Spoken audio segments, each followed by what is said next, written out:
start going over everything. Cool. Basically, we'll just start from IO into cryoc and then needle decompression and just work our way down. Cool. We're doing stuff. So, any questions before we start? No, sir. All right. So, IO. Mm-hmm. Where are the approved IO sites for us? Yeah, so approved IO sites is going to be proximal humeral, right? We're also looking at to a lesser extent, less efficacy, but proximal tibial, right? Mm-hmm. And then also we have the consideration, especially with our pediatric and infant population, with our distal femoral. Yep. Perfect. And then, what's your IO needle for selection for each? Yeah, so I'm going to want to use the largest, which I believe is, what is it? It's a 45 millimeter, 15 gauge, yellow, Yep. right? Yep. For this site, I need the length, and then we just have blues, right? So blue. Yeah, I got rid of pink. Yeah. So depending on my patient size, is going to dictate the depth of my insertion.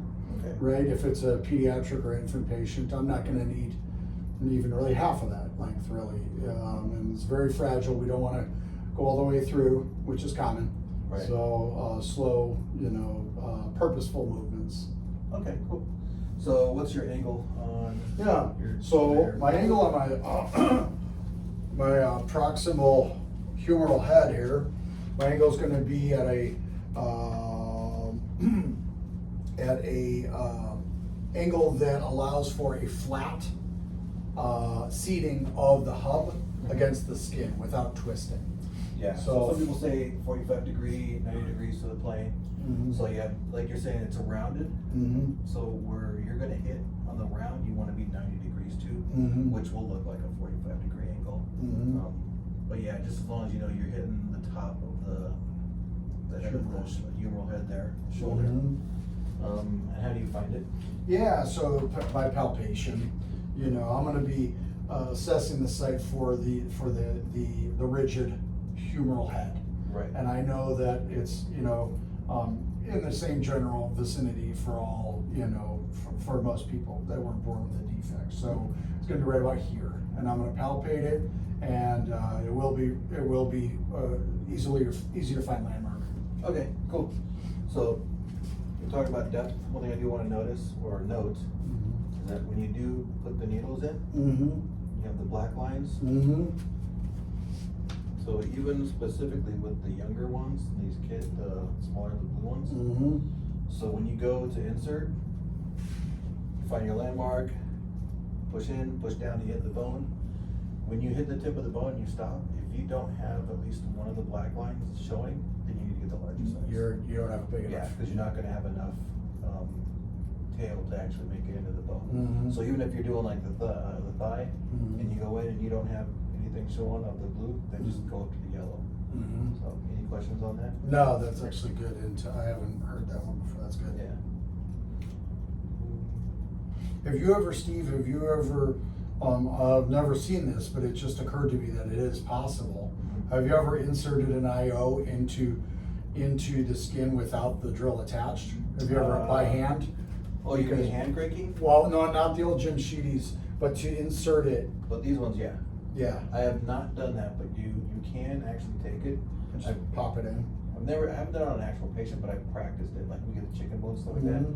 And you just like the old jam sheet, you just grab it Mm-hmm. and you just twist it back and forth. The Mhm. only thing is that now you're putting pressure on it, so you have to make sure you keep it 90 degree. Mm-hmm. Because it still has that sawtooth beveled edge, Mm-hmm.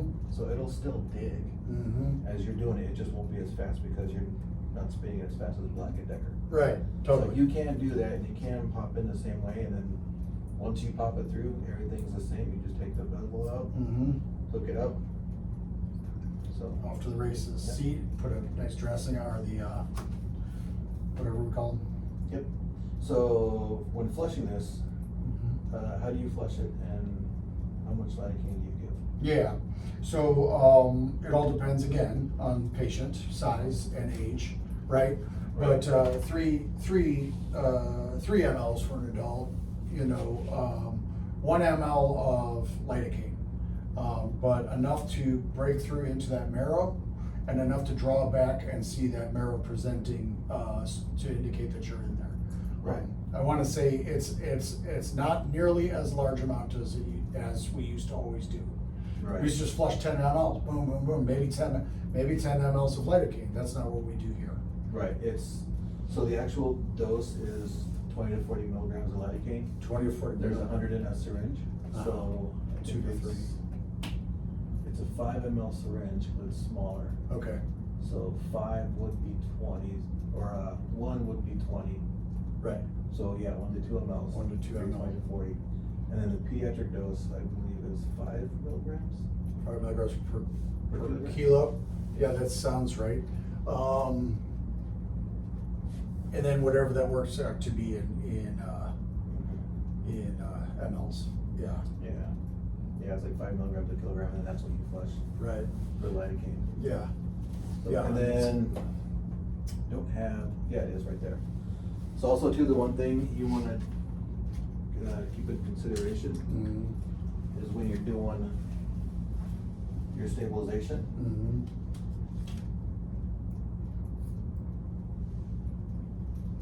put that on first. Yep.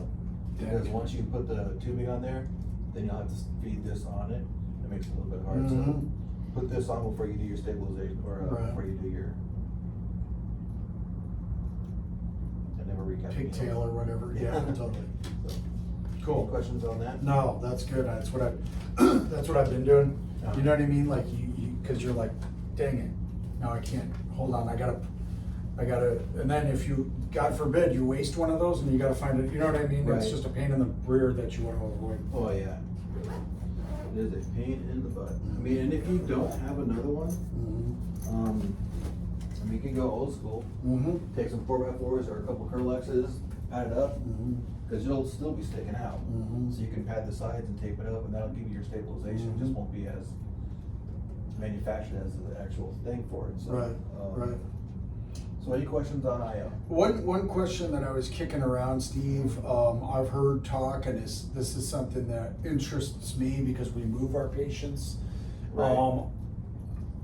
As far as sort of securing the patient's arm, once I have that IO, let's say I put it here, I want to keep this arm from extending, especially with the shoulder, because it's going to pop that out. Right. And when we move patients, well-intentioned other outside entities are gonna, you know what I mean? That's usually when it happens. Right. No fault of their own, they're go-getters, but what are some tips for securing this arm?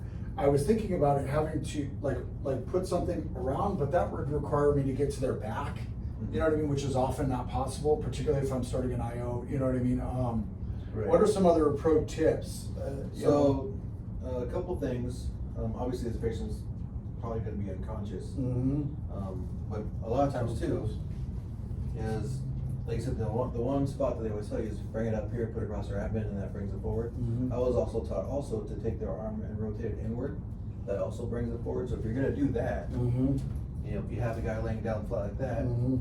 just tie the arm to the side. Mhm. You know, Got if they're it. on the back or something like that still, Put it under the seat strap. belts, Yeah. put it in the strap. And then also if you're doing it this way, you know, remember your sling and swat. Mhm. So I just swath it down. Mhm. So I mean, yeah. And you can do all that from the front.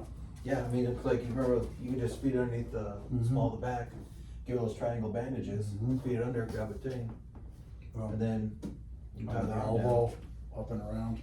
So, Sweet, cool. but yeah, that's how I'd stabilize the arm so that Mhm. doesn't get popped out. Yeah, I like the idea. Seems to me more user-friendly to just have the strap thing. You know what I mean? Because if we're Right. backboarding them, that's gonna be an easy, hey man, just put their arm inside, boom, boom, we're good, this is secure, okay. Yeah. I like that. So, Cool. cool. Any other questions? No, sir. Alright, so let's go move on to surgical cracks. Okay. So what are the ages for surgical cracks? Yeah, so surgical crake is above 8. And you know, below that would have to be the needle. Right. Yeah. And then 8 to what, and then what age for adults? Yeah, so 8 to 11, and then 12, 13, Yeah, right. 12 and up for surgical. Yep, well, they're both surgical, it's Right. just, your tube size is gonna change. Mm-hmm. So 12 and up, cause they're the adults, you get the 602. 6 8 to 11 4. is the 402. Mm. And then anyone 7 and under, they get the Needle. quick trach, Mm. the needle one. And we'll go over that also. Sweet. So like I said, this is the new kit. These are the ones actually still have the Bougie. bougies in it. So how do you find your landmarks? Yeah, so in a patient in good sniffing position with the head elevated or with the upper torso elevated, I've got the tragus of the ear to the sternal notch, right? So this will give me a good work area.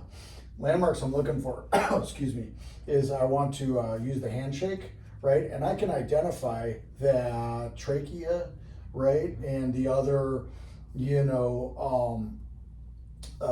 thyroid and all that stuff, particularly on men. On women, it's going to be a little bit more flat. That Adam's apple won't be as prominent, but it will be there. It'll just be a flat, almost plateau. I'm going to find that, right? Okay. And I'm going to want to go one step down. I feel a valley, and then I go one step further, and I feel the distal end of that valley, right? So I have my thyroid, I have my Adam's apple. I'm finding my cricothyroid membrane. I'm in it, right? So now my index finger is locked here, and I have a good firm handshake and control over that. Awesome, perfect.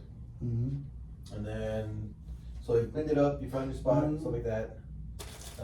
Throw everything out here for you.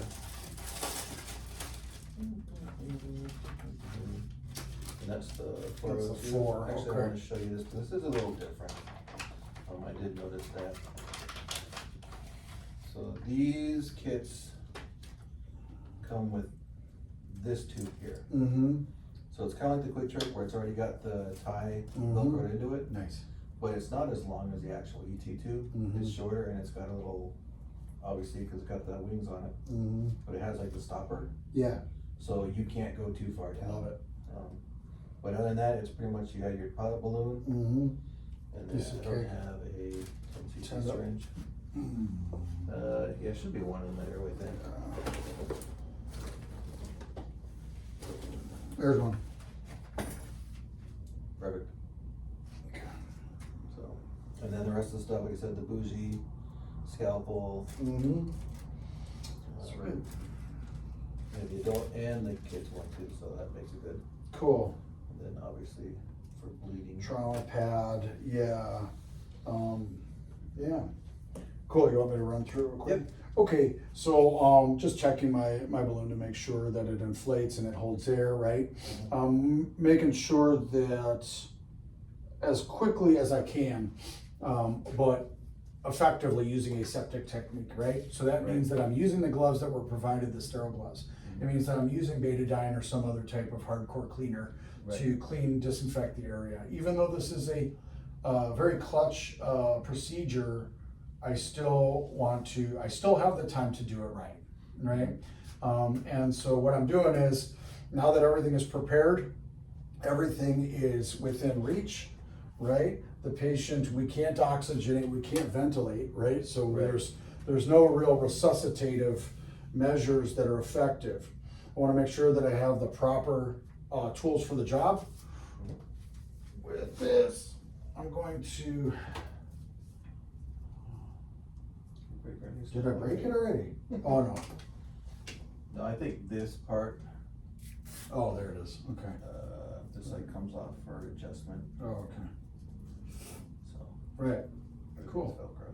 Sweet, all right. So everything is preset. I have my 10 ml syringe already loaded. I've checked the device, everything is working, right? This is gonna be right here, second to my bougie.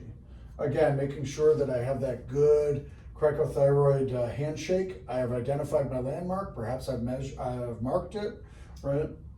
With a surgical marker. Are you right or left-handed? I'm right-handed. Right, so you do know, obviously you're in the right spot now, but when you're doing it in real life, always do it on the side of the patient that you are. So if you're right-handed, you should be on his right side. Because Okay. that's gonna be with your dominant hand. Dominant hand, perfect, So. right, cool.